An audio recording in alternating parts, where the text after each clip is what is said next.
Hello everyone, আসসালামু আলাইকুম। Welcome to Safa BD blog. আজকে আপনাদের সাথে শেয়ার করব শোল মাছের একটি ইউনিক রান্না। এজন্য প্রথমে একটি জ্যান্ত শোল মাছ নিয়ে নিলাম। এবার মাছগুলোকে ভালোভাবে পরিষ্কার করে কেটে নিচ্ছি বা ছাড়িয়ে কেটে নিচ্ছি। এই শোল মাছটাকে কে কী নামে চেনেন অবশ্যই কমেন্ট করে জানাবেন।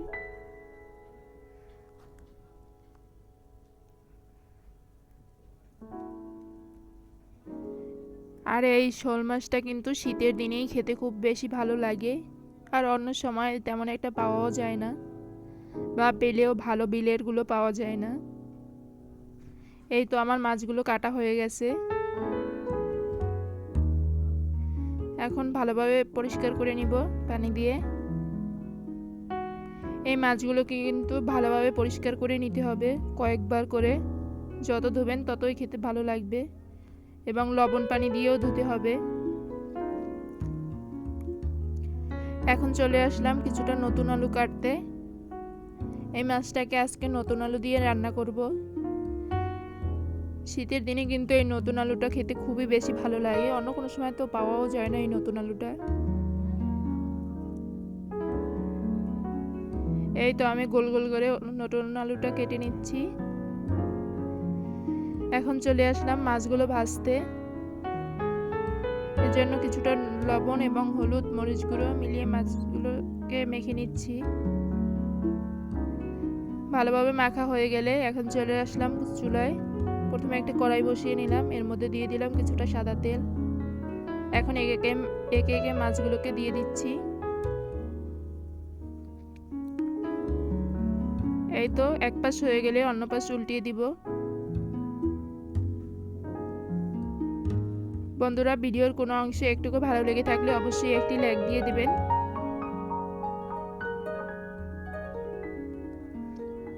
এই তো মাছগুলো ভাজা হয়ে গেছে।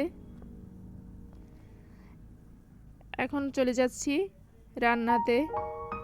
এজন্য প্রথমে একটা কড়াই বসিয়ে নিলাম, এর মধ্যে দিয়ে দিলাম কিছুটা তেল, দিয়ে দিলাম 3-4টার মতো পেঁয়াজ কুচি, দিয়ে দিলাম কিছুটা আদা রসুন এবং জিরা বাটা, অল্প একটু পানি, 2 চামচ হলুদ গুঁড়ো, 1 চামচ মরিচ গুঁড়ো, 1 চামচ লবণ। এখন ভালোভাবে কষিয়ে নিব।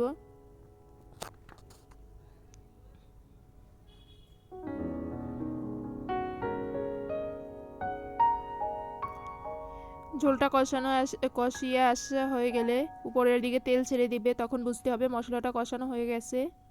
এখন দিয়ে দিচ্ছি গোল গোল করে কেটে রাখা আলুগুলোকে। আলুগুলো মশলার সাথে ভালোভাবে মিশিয়ে নিচ্ছি। কিছুক্ষণ ঢাকনা দিয়ে অপেক্ষা করব।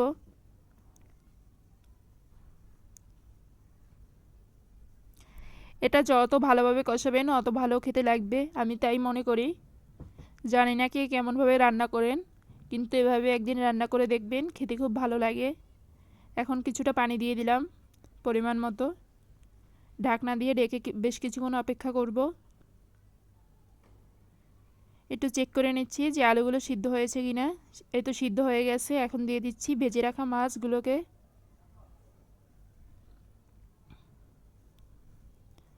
এই তো ঢাকনা দিয়ে ঢেকে অপেক্ষা করার পর আমার রান্নাটা হয়ে গেছে। এখন কিছুটা ধনিয়া পাতা দিয়ে নামিয়ে নিব। বন্ধুরা, যারা আমার ভিডিওটা এতক্ষণ দেখলেন তাদেরকে অসংখ্য ধন্যবাদ।